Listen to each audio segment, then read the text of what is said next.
और ये बनाया किसने है? मजे की बात है, इंडिया रेलवेज और आईआईटी मद्रास ने बनाया है। आईआईटी मद्रास है और इधर आईआईटी मदरसा, जो हम इतने सालों से सुनते आ रहे हैं। बंदी नहीं है जितने भी इस्लामी ममालिक हैं, ठीक है, एक्सट्रीमिज्म को प्रमोट करते हैं, एक दूसरे के साथ खड़े नहीं होते। मुगल बादशाह जो थे उन्होंने आके इब्राहिम लोधी की हुकूमत खत्म की और अपनी हुकूमत आके कायम कर ली, तो आप उसको ये नहीं कह सकते कि वो इस्लामी हुकूमत थी। स्टेटमेंट प्राइम मिनिस्टर मोदी ने 10 साल पहले दी थी कि हमें तो पता ही नहीं है कि पाकिस्तान को चला कौन रहा है, किससे बात करें। जो बातें की बिल्कुल ठीक की है, लेकिन इसके पीछे जिद और आना है। समझोगे तो मिट जाओगे ए मुसलमानों। अच्छा, उन्होंने कहा था कि हिंदुस्तान वालों, अच्छा, ना समझोगे तो मिट जाओगे ए मुसलमानों, हाँ, तुम्हारी दास्तां तक भी ना होगी दास्तां। इंडिया का हाइपर लूप सिस्टम, आपको पता ही हुआ इस प्रोजेक्ट के बारे में, जो कि जापान के साथ यहाँ पर काम किया जा रहा था इस पर इंडिया के अंदर, लेकिन धरातल पर अभी शायद ये उतनी स्पीड से नहीं चल रहा था। लेकिन पिछले साल एक बहुत बड़ी डेवलपमेंट हुई थी आईआईटी मद्रास के स्टूडेंट्स की तरफ से। उन्होंने बताया कि भाई हमें जापान से टेक्नोलॉजी लेने की ज़रूरत नहीं है, हम खुद इसे डेवलप कर सकते हैं। और सरकार ने इसको काफ़ी ज़्यादा सीरियसली लिया था और बजट भी उनको दिया था, जिसको लेकर दोस्तों उन्होंने फाइनली प्रोटोटाइप तैयार कर लिया है। और दोस्तों यानी कि अब आने वाला जो हाइपर लूप होगा वो मेड इन इंडिया होगा, प्योर, यानी जापान से टेक्नोलॉजी लेने की ज़रूरत नहीं पड़ेगी। तो ये एक बहुत बड़ी न्यूज़ है और बहुत बड़ा यहाँ के स्टूडेंट्स ने करके दिखाया है, जो एक टाइम पर कहा जाता था कि भाई इनको तो कुछ आता जाता ही नहीं है। तो देखो दोस्तों, ये जैसे ही न्यूज़ पाकिस्तान पहुंची, पाकिस्तानी तो बिल्कुल कप गए, थरथरा गए। क्यों?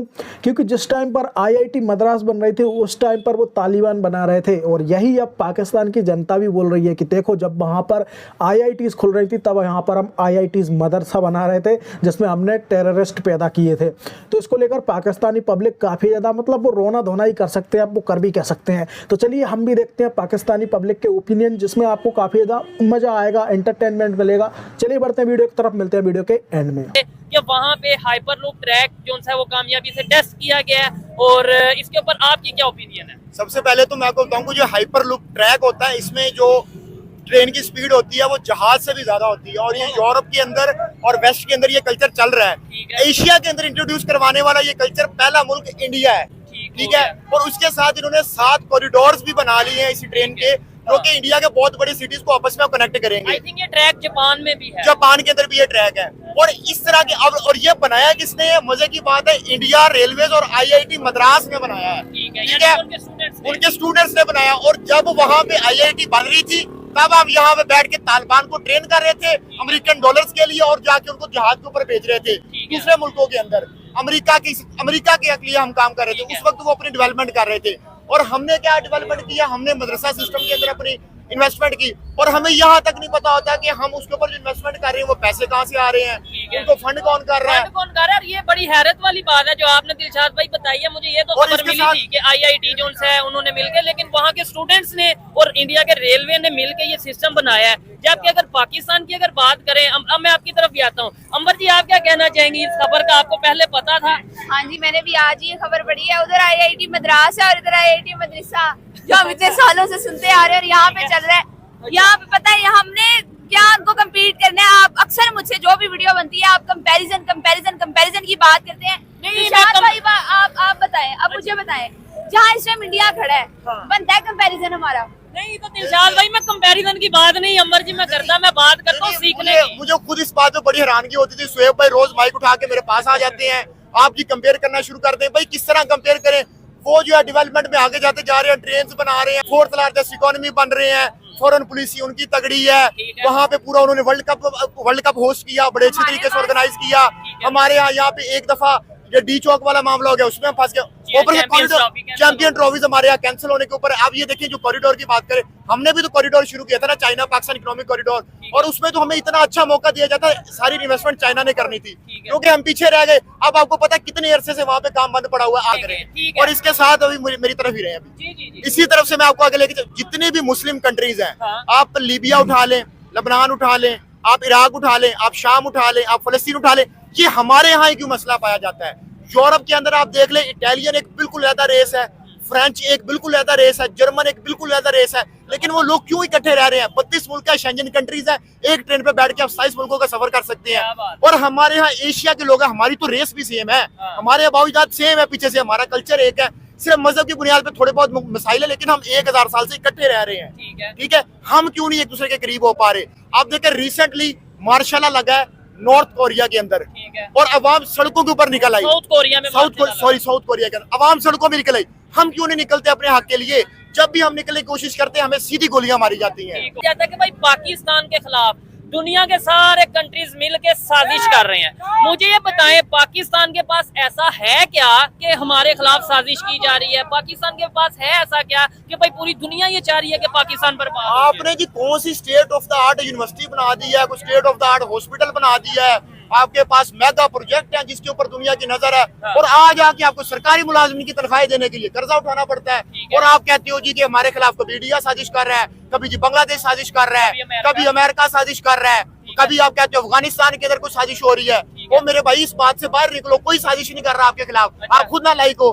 ठीक है, सीधी बात है। अच्छा, आप इसके ऊपर क्या कहना चाहेंगे? हमारे पास इस टाइम ऐसा क्या पता कुछ ऐसा हो जिसकी वजह से पूरी दुनिया के मुझे मेरी बात सुने, कर्जा लेने हम खुद जाते हैं, उन्हीं मुल्कों से जाके हम कर्जा लेते हैं, वापस आके खा पी के अवाम को भी कुछ नहीं देते, और फिर हम कहते हैं जी उन्होंने हमारे खिलाफ साजिश कर दिया। मुझे ये नहीं समझ आ रही हमारे पास ऐसा कौन सा खजाना पड़ा हुआ है जो उन्होंने लूटना है साजिश करके उन मुल्कों ने जो हमसे बेहतर है और कई सालों से हमसे बेहतर, और हमारा उनके साथ मतलब हम उनके सामने क्या है? ठीक है, उन मुल्कों के साथ उन्होंने हमसे पता नहीं ऐसा क्या लेना, और अगर चलो ऐसा कुछ है भी, अच्छा ऐसा कोई खजाना है, ऐसा कोई खजाना है भी, तो भाई उसको इस्तेमाल करके मुल्क का कर्जा माफ क्यों नहीं करा देते? यहाँ एजुकेशन की को इतना ज्यादा फैसिलिटेट क्यों नहीं कर देते? रोजगार क्यों नहीं दे देते? हेल्थ क्यों नहीं दे देते? लगा दो फिर हेल्थ पे, लगा दो एजुकेशन पे। कहा यह जाता है पाकिस्तान में ऐसे जखायर हैं, ऐसा खजाना है, ऐसी चीजें हैं जिसकी वजह से पूरी दुनिया की नजर पाकिस्तान पे है, तो वो हम खुद क्यों नहीं यूज कर लेते? लाइक वो खजाना हम खुद यूज करके अपना कर्जा उतार ले, और दुनिया कौन सी बेटी को जहेज में देना ये खजाना? मुझे बताएं, लगा दे यार, हम पे नानियों दादियों की तरह संभाल के रखा हुआ है, हमें भी पता चले, उनको भी पता चले, सबको पता चले जिनको ये लड्डू दे रहे हैं कि जी साज।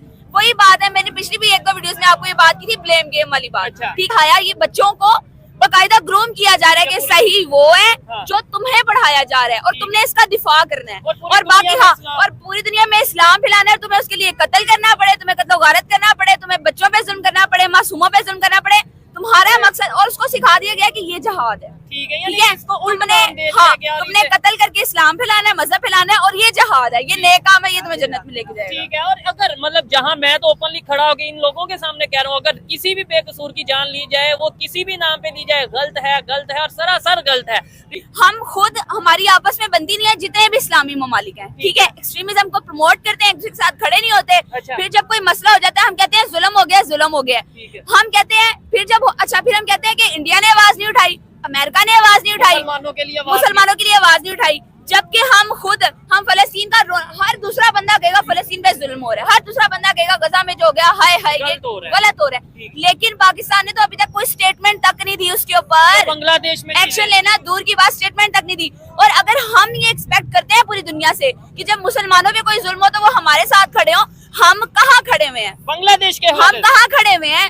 आपने कभी देखे है कि किसी नॉन मुस्लिम कंट्री में कुछ गलत हो रहा हो, नाइंसाफी हो रही हो, जुल्म हो रहा हो, और पाकिस्तान ने आवाज उठाई हो, किसी मुस्लिम कंट्री ने आवाज उठाई हो?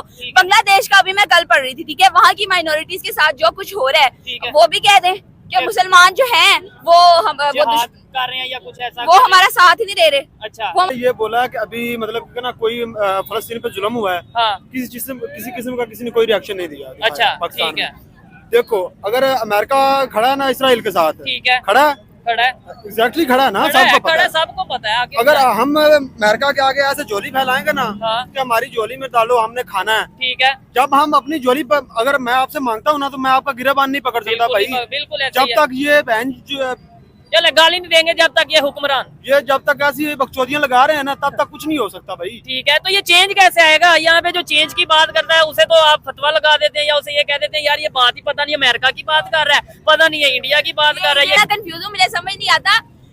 सऊदी अरब कहते हैं कि मजहब वो ठीक है जो हम पढ़ा रहे हैं, पाकिस्तान कहता है मजहब ये है जो हमसे ही पढ़ा रहे हैं। मुझे तो यही नहीं पता कि कौन से वाले मजहब को फॉलो करना है भाई। अगर मैं ये इनकी बात से मैं आगे बात चलता हूँ, अगर हम पुराने दौर में चले जाएं, आज से 1000 साल पहले, तो दो खिलाफतें होती थी, एक पर्शियन एम्पायर थी और एक बनु अब्बास की खिलाफत थी। दोनों एक ही मजहब से बिलोंग करते थे और दोनों ने एक दूसरे के साथ सैकड़ों जंगे की हैं। अब अगर आप इस बात पे आ जाए कि मुसलमान इकट्ठे होकर चल सकते हैं, तो सैकड़ों जंगे तो आप तब भी कर चुके हैं। तो एक साइड पे ये कहा जाता है मुसलमान पूरी दुनिया के एक जिस्म की तरह, तो आप उठा के देखे ना, बनु अब्बास के अंदर और ये रोमन पर्शियन एम्पायर के अंदर कितनी जंगे हो चुकी हैं, हालांकि दोनों का मजहब एक था। तो आप कभी भी एक पॉइंट के ऊपर मुसलमान कभी भी इकट्ठे नहीं हो सके। बल्कि अगर और उसकी बात दुनिया- करें हम ये बरसगीर की, हिंदुस्तान की बस- बात करें, कितने यहाँ पे बादशाह आए, मुस्लिम बादशाह आए, और उन्होंने दूसरे मुसलमान ने उसके ऊपर अटैक किया और उसकी हुकूमत को गिरा के खुद बादशाही का निजाम इवन संभाला। मुगल बादशाह जो थे उन्होंने आके इब्राहिम लोधी की हुकूमत खत्म की और अपनी हुकूमत आके कायम कर ली। तो है। आप उसको ये नहीं कह सकते कि वो इस्लामी हुकूमत थी। अच्छा। वो एक किंगशिप थी, जो जिसको चाहता था वो हरा देता था, जो पावर में ज्यादा होता था वो कंट्रोल ले लेता अच्छा, था। अब मैं इनकी जो बात की है, ये रूट कॉज एनालिसिस की तरफ अगर हम जाए तो वो ये निकलता है कि जब भी किसी मुल्क में कोई इनकलाब आता है, जैसे हम कहते हैं कि बांग्लादेश में बड़ा इनकलाब आ गया। अब आपको पता है कि बांग्लादेश की जो इकोनॉमिकली हालत है वो बहुत ज्यादा डाउन हो चुकी हो रही है। है। उस वक्त तो जो है वो लोगों ने बड़ा जश्न मनाया है कि जी वो हसीनाबाजी चलेगी, और वक्ती तौर पे इंडिया ने उसको जो है वो कबूल भी कर लिया। ठीक है। और अभी रिसेंटली सीरिया के अंदर जो हुआ है, बशर अल असद जो सदर था उनको 10 साल से, उसको उठा के उन्होंने बाहर फेंक दिया और जाके एक मिलिटेंट ग्रुप था उसने आके हुकूमत बना ली। यार आपको कब पता चलेगा आप डेमोक्रेसी की तरफ क्यों नहीं जाते?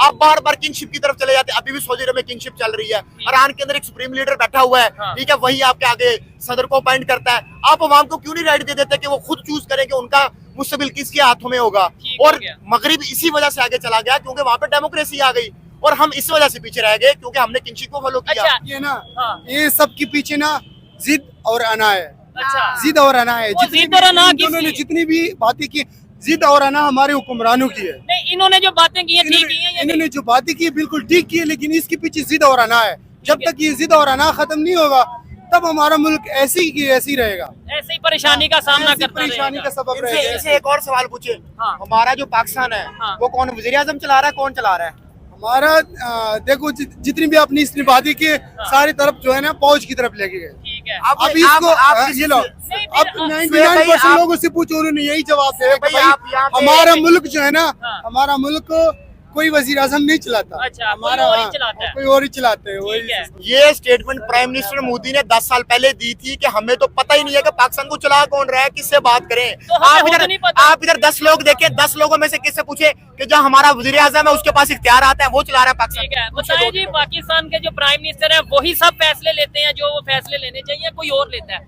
आप चाहे नाम ना भी लें, बस ये बता दें वही। हाँ छोड़ें। जी जी, बताएं अलामा साहब ने एक शेर फरमाया था, क्या?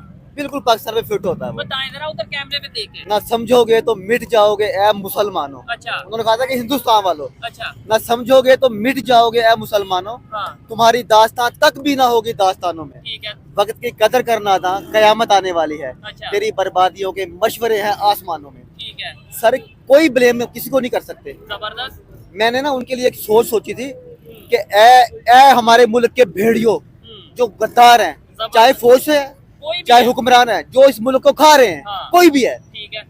मुल्क एक बच्चा भी चला सकता है। मैं चला सकता हूँ मुल्क, अच्छा, कैमरे के सामने कह सकता हूँ, हमारा भाई मुल्क चला सकता 6 महीने में चला सकता हूँ। चला सुने सकते सुने सुने सुने भाई, सुने अच्छा, नहीं नहीं, हमारा भाई मुल्क सुनो। उनकी लॉजिक सुन लेना। भाई, बात सुनो ना, बात सुनो। उनकी एक मिनट लॉजिक सुन मैं ले, कैमरे के सामने कह रहा हूँ, जी, जी, सुनो। बताएं बताएं बताएं। अगर इसके इधर हमारा मुल्क सोने की चिड़िया जी, है, जी। 4 मौसम है, हर चीज जरखेज है, ठीक है। जमीनें हैं, सब कुछ अच्छा, हमारे पास है, 4 मौसम तो बाकी कंट्रीज में भी है होते ना? हैं। अच्छा, उसके बाद सर हम हर किस्म की पावर रखते हैं, हम एटमी पावर है, अच्छा, एटमी हमें पावर है, सारी वो बात तो है, न्यूक्लियर है। बिल्कुल और अच्छा। सबसे बड़ी बात, कलमे के नाम पे ये मुल्क बना है सर। अच्छा। मुसलमान है, सबके सब मुसलमान तो है। जितने मुसलमान यहाँ पे उससे ज्यादा तो हिंदुस्तान में सुनो है, सर, जितने सुनो, नहीं नहीं मुसलमान- अच्छा, नहीं, हिंदुस्तान ये मुल्क, पाकिस्तान सिर्फ और सिर्फ कलमे की बुनियाद पे बना है। ठीक है। पूरी दुनिया में वाहिद मुल्क है जो कलमे की नहीं, बुनियाद पे यहाँ बना है। मुझे ठीक है, फिर एक बात- सर, एक एक- मिनट, मेरा एक एक मिनट। सवाल है, है। जो छोटा डॉक्टर सा। जाकिर एक मिनट नाइक आया सर, था, हाँ, उन्होंने बात कहा सुनो था ना। कि हमारा मुल्क जो है ना कलमे की बुनियाद पे नहीं बना। हाँ, उन्होंने ये कहा था। 100% कहते हैं हम जितनी भी सर, खड़े हैं, ये हमें ये पता है कि मुल्क जो हमारा मुल्क जो है ना कलमे की बुनियाद पे बना है, लेकिन वो आपको पता है ये कितना reality कितना क्या है? बड़ा स्कॉलर है। हाँ। और वो जो है ना उन्होंने बताया कि भाई हमारा मुल्क जो है ना कलमे की बुनियाद पे नहीं बना है। अच्छा तो आप कैसे उनको अच्छा, ये जो हमें बताया अरे, जाता एक है मिनट, पाकिस्तान, एक एक मिनट, बात एक बात मिनट। कंप्लीट होने दे। हाँ, सर मैं कह रहा था ना, मुल्क कोई भी चलो, जब इस सिस्टम में से सिर्फ और सिर्फ बेईमानी निकाल दो, जबरदस्त। करप्शन निकाल दो, ठीक है, तो कोई भी बैठ- नफरत निकाल एक मिनट दो, सर, एक मिनट। नफरत भी निकाल दो। हजरत उमर 22 लाख मुरब्बा मील हुकूमत की उन्होंने, अच्छा। अकेले आदमी, कोई सोर्सेज नहीं, है। इलेक्ट्रोड की मीडिया नहीं, कुछ नहीं, अच्छा सिर्फ और सिर्फ पैगामात के जरिए पूरा मुल्क चलाया उन्होंने। ठीक है। 22 लाख मुरब्बा मील, अच्छा, लंबी हुकूमत की। तो पता क्यों? आज फिर इसका मतलब है आज कोई अच्छा मुसलमान पाकिस्तान में सर, आ मौजूद सकता नहीं है, है, इसका आ- ये मतलब हुआ आ था। सकता है। सुने, अच्छा, हमारी अवाम ये मुसलमान है ना, ठीक हम है। सब सोए हुए हैं, सीधे लफ्जों में। ये इससे मैं एग्री जिस करता हूँ। दिन मुसलमान जागेगा, अच्छा, इंसान जागेगा। आप जब मुसलमान जागेगा की सर, बात, मुसलमान मुसलमान को भी जागना चाहिए, नहीं, लेकिन नहीं, इंसान की बात सर, करें। बात सुने। बाकी अच्छा, सर, यानी सुने। कि आप ये कह रहे हैं कि मुसलमान मुसलमानी जाग- में इसकी नहीं, बात नहीं, में भाई, एक मिनट, एक मिनट। मुसलमानी में इंसानियत है। हाँ, नहीं, मुसलमानी में इंसानियत है, अगर मुसलमान- मुसलमान जागेंगे तो इंसानियत भी जागेगी। अच्छा, मुझे तो दोस्तों ये थे पाकिस्तानी पब्लिक के रिएक्शन। आपको ये रिएक्शन कैसे लगे, एंटरटेनिंग लगे या कोई जानकारी मिली, आप लोग कमेंट करके बता सकते हो। अगर आपका भी कोई ओपिनियन है तो इस वीडियो में इतना ही दोस्तों, मिलते हैं किसी और वीडियो में, तब तक के लिए जय श्री राम।